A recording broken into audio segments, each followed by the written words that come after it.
Cette vidéo est sponsorisée par Car Vertical. Vous connaissez Car Vertical, c'est l'outil indispensable pour acheter en toute sérénité une voiture d'occasion en vérifiant son rapport d'historique grâce à la base de données Car Vertical.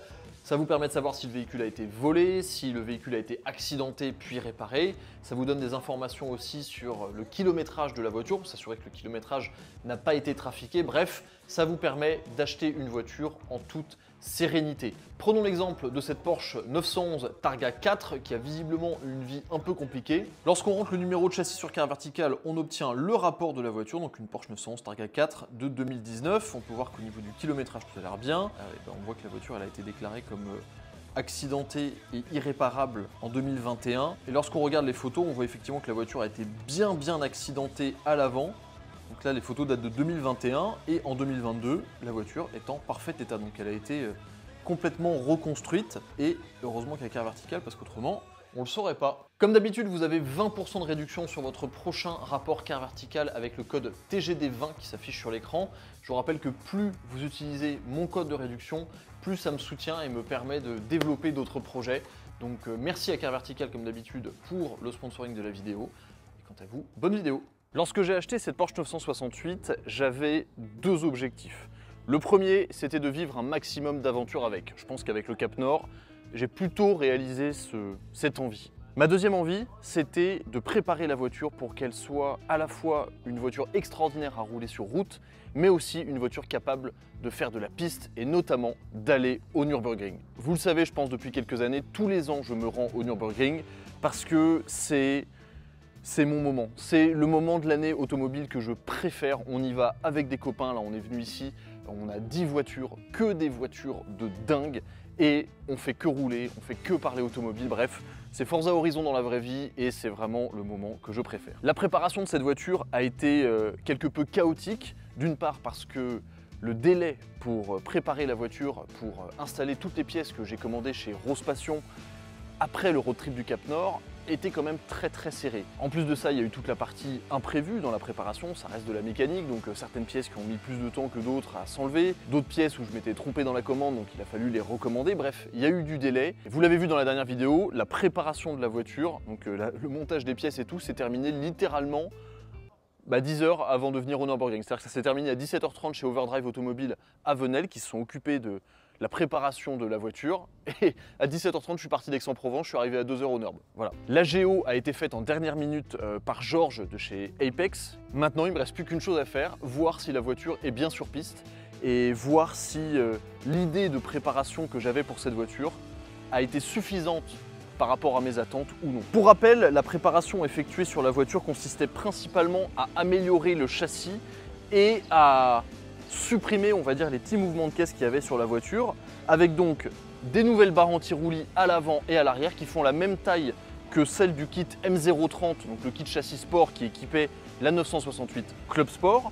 On a aussi eu une réfection des étriers de frein, des nouveaux disques, du Ritavia, plaquettes, du Ferrodo DS 2500 et du liquide haute température pour vraiment assurer une endurance de freinage en plus d'un peu de mordant.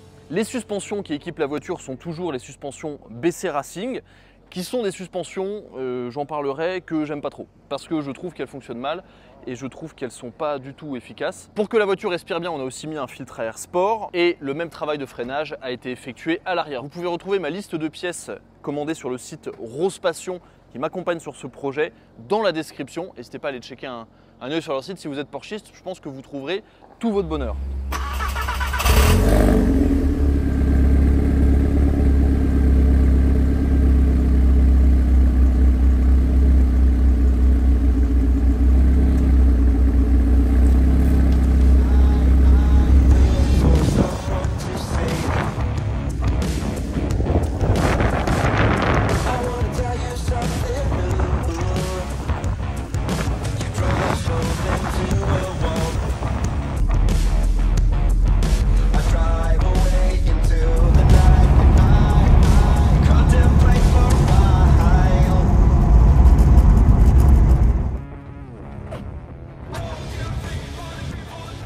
Une chose dont je suis absolument fan avec ma 68, c'est que, comme à chaque fois, partout où je vais, où que j'aille, je suis le seul à en avoir une. Voilà. Donc pour ceux qui me demandent pourquoi j'ai pas acheté une 944, C'est aussi pour ça. Ah ouais. C'est une 944 mais genre près de Vannes. Du coup on s'est arrêté pour regarder la Ford GT. Moi, ma voiture est là-bas, c'est de loin la plus sale du parking. Mais je m'en fiche. Puis il y a des nouvelles Mustang, je sais pas, c'est un truc random, on s'est retrouvé devant. Puis juste là il y a la signe du Nurb. Bah vache, c'est énervé ça. Puis c'est ça le Nurb, vous voyez là-bas il y a une Huracan, ici il y a une Dodge. C'est la beauté d'ici, c'est qu'il y a de tout et son contraire. Petit arrêt chez Monter Racing. Et regardez ce que j'ai trouvé. Une magnifique 968 CS, blanche, jantes blanches, arceau, baquet. Elle est dans un état exceptionnel. Elle est neuve, trop belle, magnifique. Ils sont visiblement en train de la restaurer. Il n'y a pas le volant, il n'y a pas les compteurs et tout. Mais alors si j'en crois les compteurs, alors je sais pas si là du coup ils ont bougé, mais le compteur il a 11 000 km. Je sais pas si c'est vrai ou pas, mais elle est dans un état, elle est absolument neuve. Bon, autrement comme partout il y a des dingueries, hein, c'est comme ça. Et oui, la Panda 100 chevaux. Bon, ouverture du TF. Et là c'est le paradis. Oh ouais, regardez-moi ça là. Oh là, avec les baquets. Magnifique.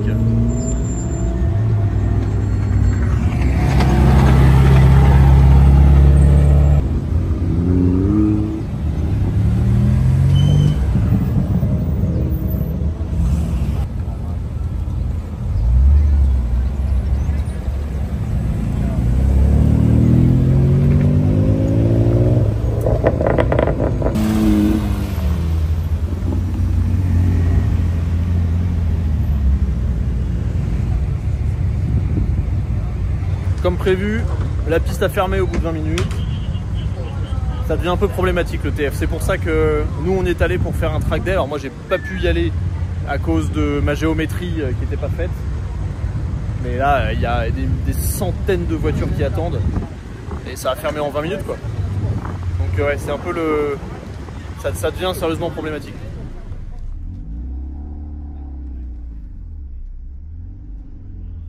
Après de nombreuses heures d'attente, premier tour sur la boucle nord de la Nordschleife.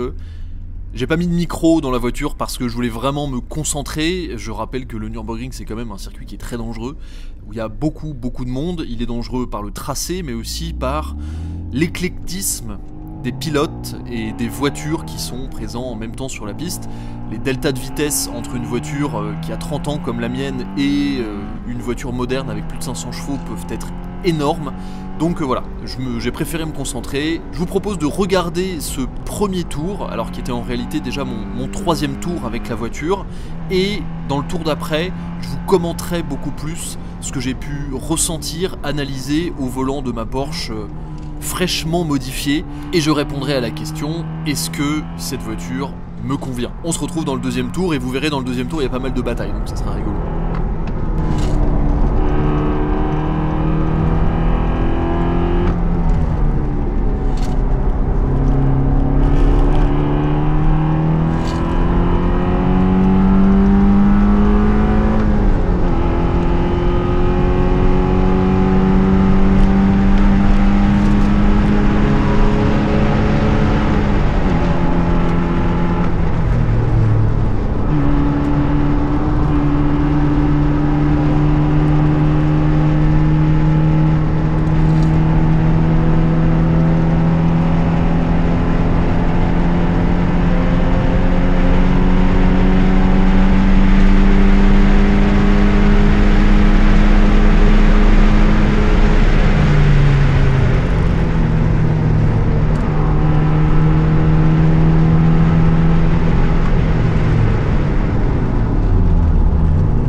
Voilà.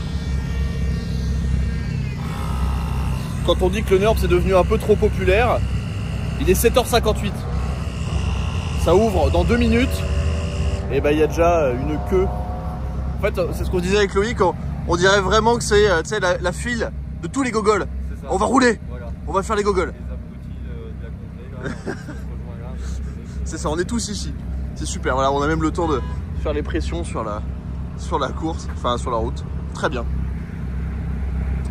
Et ça va pas tarder à ouvrir. À 110 R, à 110 S. J'adore la config de cette voiture. Même si lui là, un peu moins. Un peu moins. Quelques heures plus tard, après plusieurs tours et de nombreuses fermetures de pistes, tours avec 50 drapeaux jaunes, voilà, on peut dire que c'est le moment du tour d'analyse. Donc sur ce tour-là, moi je me concentre sur les trajectoires, être le plus propre possible, et je vais vous livrer mon analyse des modifications de la voiture. Vous allez aussi voir que sur ce tour, je vais rencontrer beaucoup de moments, de situations où vraiment il est très difficile de bien se placer sur la piste et de bien réagir, ce qui nous montre encore une fois la dangerosité du circuit du Nürburgring et la difficulté parfois de prendre des décisions de placement, de dépassement, de se laisser dépasser alors qu'on roule très vite sur une route très étroite avec des voitures qui ont parfois des deltas de vitesse importants, mais aussi surtout, vous allez le voir, qui ont des deltas de vitesse en fait similaires. Parce que parfois, le vrai problème, c'est ça. Bon, on commence le tour. Alors déjà, vous allez voir là, je vais me retrouver face à ce Cayman 718 qui, je pensais, voilà, allait me laisser passer. Finalement, il me laisse pas passer. Petite incompréhension. Je dis pas que je suis un conducteur parfait, hein. Loin de là, mais parfois, vous allez le voir, c'est pas facile. Je laisse passer la GT3 RS Ring Taxi à ma gauche, la Fiesta ST qui arrive dans mon rétroviseur tout en dépassant l'Apollo. Voilà, déjà, il faut être engagé. Et revenons sur les modifications de la voiture. Lorsque j'ai acheté cette 968, je trouvais que elle n'était pas bien réglée. Je trouvais que elle ne me permettait pas, en tout cas le setup châssis ne me permettait pas de me reposer complètement sur l'équilibre naturel de la voiture. Je trouvais qu'elle manquait de train avant, je trouvais qu'elle manquait de stabilité sur l'arrière, que les suspensions n'étaient pas bien réglées, qu'il y avait beaucoup de petits mouvements de caisse qui m'empêchaient d'avoir confiance en la voiture. Alors là vous voyez clairement j'ai pris confiance parce que je prends plus de 220 km/h avant la bosse sur la partie la plus rapide du circuit, dans une voiture qui a plus de 30 ans. Les freins d'origine, bon même s'ils avaient du mordant, n'avaient aucune endurance. Là vous voyez que je tape quand même un freinage à 190 km/h avant de descendre dans Fuchsrohr avec la plus grande confiance.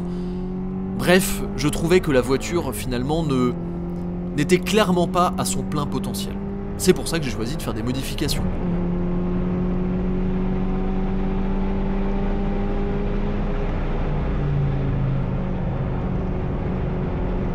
Là j'adore ce moment parce que je me rends compte que je passe assez vite. Hop là. Gauche, frein, droite. Et là l'enchaînement lent. Alors l'enchaînement lent, il est parfait pour voir que ouais, là je rentre, la voiture pivote direct. Et là, sur la sortie, là je push pour qu'elle tourne. Je vais en parler plus tard, mais j'ai un peu de push understeer sur la voiture à cause du fait que j'ai pas d'autobloquant sur la voiture. Et ouais, ça aide pas. Mais ce que je voulais dire, parce que les choses défilent, c'est que la voiture, je pouvais pas en profiter à son plein potentiel. Et avec les cylinder blocs, clairement, la voiture est beaucoup plus stable. Les mouvements de caisse sont bien mieux maîtrisés. Et sur toutes les imperfections qu'il y a sur le Nürburgring, clairement, je vois la différence, j'ai beaucoup plus confiance dans la voiture. Les grosses barres anti-roulis à l'avant et à l'arrière me permettent notamment, dans ce genre de virage, d'avoir une voiture qui ne se tord pas, qui est saine, qui me permet tout simplement de lui en demander plus que ce qu'elle me donne. Évidemment, couplé aux Michelin PS4S, qui sont des pneus avec beaucoup de grip, bah, moi ça me donne confiance dans la voiture. Les suspensions, là, étaient quasiment réglées au plus rigide, donc là encore, j'ai une voiture en fait qui tourne, qui est stable, qui ne s'écrase pas. Et là, vous voyez, dans ce petit virage, en laissant pivoter la voiture sur les freins, j'ai un train avant qui est ultra mordant, mais une voiture qui est légèrement paresseuse pour ressortir du virage, à cause notamment de l'absence d'autobloquant. Et ouais, le pont ouvert, déjà que j'ai pas beaucoup de puissance, ça n'aide pas. Là, j'essaie de me déplacer pour laisser passer cette belle GT3 RS ultraviolet derrière moi. Et là, vous voyez, Là, vous allez voir, je me retrouve dans une situation un peu compliquée parce que je vois que j'ai un train de BMW derrière moi. Et moi, mes modestes 240 chevaux dans la ligne droite, ben, ils font que ma voiture va vite, mais en même temps, elle va pas si vite que ça. Et si je me retrouve avec des voitures qui ont pas beaucoup plus de puissance que moi, eh ben, elles arrivent pas complètement à me dépasser si je lève pas le pied. Et le truc, c'est que comme je roule relativement vite dans les virages, ben, ça laisse des situations où les mecs ils sont en train derrière moi, exactement comme là ce qui se passe. Et moi je suis en train d'essayer de dépasser une petite Mini Cooper S qui a un rapport poids-puissance qui est je pense équivalent à ma voiture, en montée, et je galère. Et du coup là je fais un peu le bouchon, sauf que si je me retrouve derrière la Cooper S et que je m'arrête, bah, clairement je redémarre pas, parce que la voiture elle va galérer à remonter la pente. Et en même temps, les voitures qui sont derrière moi elles me dépassent pas franchement. Donc là c'est des situations un petit peu compliqué. Bon là je vois que je vais me retrouver bloqué derrière le caïman, donc je laisse passer la série 1 qui pour le coup me dépasse beaucoup plus rapidement. Donc en fait la voiture elle attendait simplement que je la laisse passer. Donc voilà. Mea culpa, mais parfois il faut gérer les trucs de piste. Là vous voyez, on voit dans mon rétro que j'ai un train de 15 voitures qui arrive derrière moi, mais elle me remonte en même temps pas si rapidement que ça. Donc c'est assez complexe et moi j'essaie de dépasser des voitures lentes. Alors là clairement c'est la partie de la piste qui est la moins adaptée à ma voiture parce que j'ai une puissance qui est modeste et clairement bon bah voilà, je suis pas un foudre de guerre dans la ligne droite, hein. La voiture elle rame un petit peu, elle y va mais elle rame un petit peu.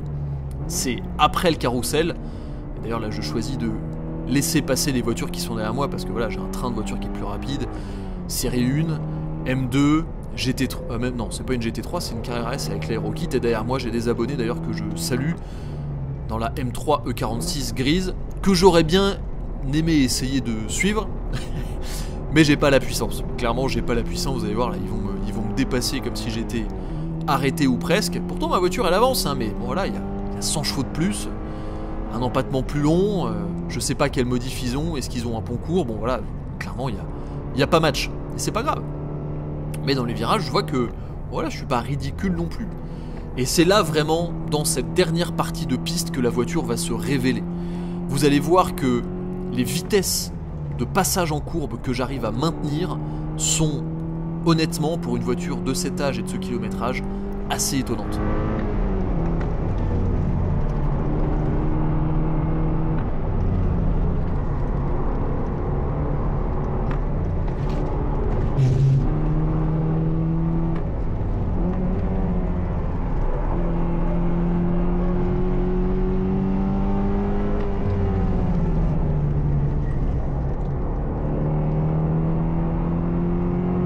Gauche avant le YouTube corner, frein, hop là, dans la descente, on emmène la voiture pour qu'elle pivote sur les freins. Ça c'est vraiment un phénomène qui est tellement agréable avec cette voiture.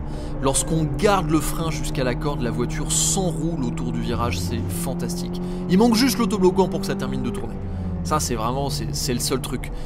Mais vous le voyez, j'arrive quand même à pousser la voiture assez fort et à vraiment avoir confiance dans son comportement. En fait je me pose aucune question. La direction est franche, assez lourde, donc elle me demande quand même, je pense que vous le voyez, mais d'avoir les mains bien accrochées au volant. Mais je sais ce qui se passe, je sais quand la voiture sous-vire, je sais quand la voiture survire.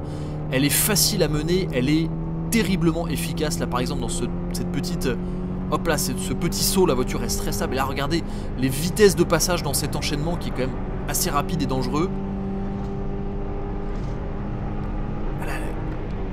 La voiture, elle se laisse pas... Elle reste stable en fait, elle reste très très stable. Et le fait d'avoir une puissance modeste et beaucoup de châssis permet finalement d'avoir une voiture qui est saine, qui est sûre et qui est vraiment fun. Elle permet vraiment de s'amuser et ça, c'est exactement ce que je voulais pour la voiture. Évidemment, là je sais d'expérience que le Nürburgring c'est une piste qui met en exergue tous les défauts d'une voiture. À chaque fois qu'on sort d'une heure avec mes potes, on se dit ah ma voiture elle a besoin de nouvelles suspensions, elle a besoin de nouveaux freins, elle a besoin de elle a besoin d'être transformée pour performer mieux. Mais je peux vous l'assurer, une voiture qui est efficace comme la mienne l'est sur le Nürburgring, c'est une voiture qui est incroyablement efficace sur la route.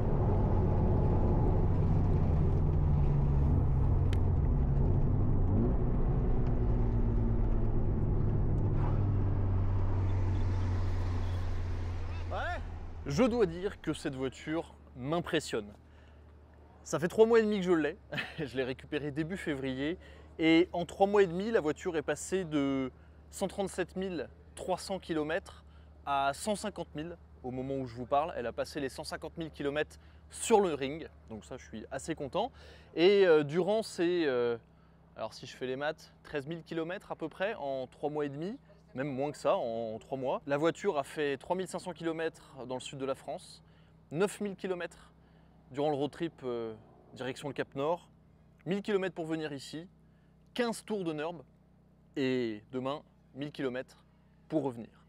Et durant ces 13 500 km, la voiture n'a pas eu un seul problème. Alors qu'honnêtement, je ne l'ai pas ménagé. Donc bon, en dehors des problèmes esthétiques que je vous ai déjà montrés, franchement, je suis hyper content et je suis particulièrement content, enfin, maintenant que j'ai pu le tester, de cette prépa que j'ai effectuée avec les pièces Rose Passion. Je vous rappelle que le site est en description, qui a évidemment été monté chez Overdrive Automobile à Venelle, qui se sont occupés de la voiture depuis le début. Et franchement, toutes les pièces, tout ensemble, c'est absolument impeccable. Les barres anti-roulis avant et arrière assurent vraiment un maintien latéral de la voiture et une stabilité dans les virages qui est top et qui est même assez surprenante quand on voit l'âge de la voiture. Les cylindres blocs limitent vraiment les mouvements de caisse de la voiture. On a une caisse qui est bien rigide, bien stable, il n'y a pas de mouvement parasite, c'est génial. Les freins ont beaucoup de mordants, même si je pense que je vais changer de plaquette parce que c'est Ferodo DS 2500. Pour un usage piste, elles ont tendance à changer de consistance durant le tour lorsqu'elles commencent à chauffer. Elles ne perdent pas en mordant, mais elles changent un peu en consistance et j'avoue qu'à 2-3 fois ça m'a un peu fait peur. Autrement, le système a très bien fonctionné, l'échappement est absolument génial, l'échappement qui vient de chez Scart bien sûr. Donc dans l'ensemble, je suis hyper content de la prépa. Il reste en revanche une chose à faire, je pense qu'il va être primordial, ça va être de changer les suspensions pour des suspensions réglables 3 voies. Je ne sais pas encore quelle marque on va voir, mais je ne suis pas fan des BC Racing. Sur la piste, ça fonctionne étonnamment bien parce qu'ils sont très rigides, mais sur la route, niveau confort et tout, c'est pas agréable. Il commence un petit peu à pleuvoir, ce qui veut dire qu'on va peut-être pouvoir aller faire un tour sur le NURB sous la pluie. Et la chose que je voudrais changer également, ça va être les baquets à l'intérieur. Alors même si les sièges d'origine sont vraiment super confortables, il y a 2 raisons. Déjà, comme j'utilise beaucoup la voiture, j'ai pas envie de les abîmer plus que ça. J'ai pas envie de les utiliser trop parce qu'ils sont vraiment en très très bon état. Et la deuxième chose, c'est que ils m'embêtent. Et la deuxième chose, c'est que quand je vais sur piste, ils m'embêtent parce que je suis assis trop haut, je suis grand aussi. Mais du coup, je ne peux pas mettre de casque et ça me gêne vraiment d'être sur le ring sans casque. Même si les années précédentes, j'ai beaucoup roulé au ring sans casque, j'avoue que là, sur les TF où c'est blindé de monde, j'aime bien avoir un casque. Donc mais là, quand j'avais un casque, ça me gênait parce que je touchais le plafond et au final, j'étais plus gêné avec le casque que sans casque. Donc malheureusement, j'ai roulé sans casque. Bon, chacun fait ce qu'il veut, je ne suis pas très fan, mais bref. Mettre des baquets et puis je pense que ça transformera vraiment l'expérience de conduite de la voiture. On avait voulu mettre des baquets, mais on n'a pas trouvé les plaques latérales adaptées pour avoir un baquet qui était bas. Donc voilà. Franchement, cette voiture, elle m'épate. J'ai hâte de vous partager la suite avec. Je pense que la suite, ça sera déjà un énorme detailing intérieur, extérieur, cryogénie sous le châssis pour vraiment nettoyer définitivement tout ce qui peut rester du Cap Nord. Et les petites prépas esthétiques. On va s'occuper de la carrosserie évidemment, des joints qui ont un peu mangé, je pense que ça sera d'ici la fin de l'année. Et autrement, continuer à vivre des aventures avec. En tout cas, voilà, je suis vraiment reconnaissant de... Ah, il commence à bien pleuvoir là. Je suis vraiment reconnaissant de pouvoir vivre autant d'expérience avec cette voiture à mon âge. Je trouve ça extraordinaire et j'aurais jamais pensé que ça puisse m'arriver. Encore plus aller dans mon endroit préféré lié à l'automobile, le Nürburgring, avec ma propre voiture, ma Porsche. Ça me paraît fou. Donc voilà, un immense merci pour votre soutien comme d'habitude. Et puis on se retrouve dans la prochaine vidéo. Je ne sais pas ce que ça sera, mais sûrement des aventures assez cool encore. A très vite et merci d'avoir regardé. Ciao.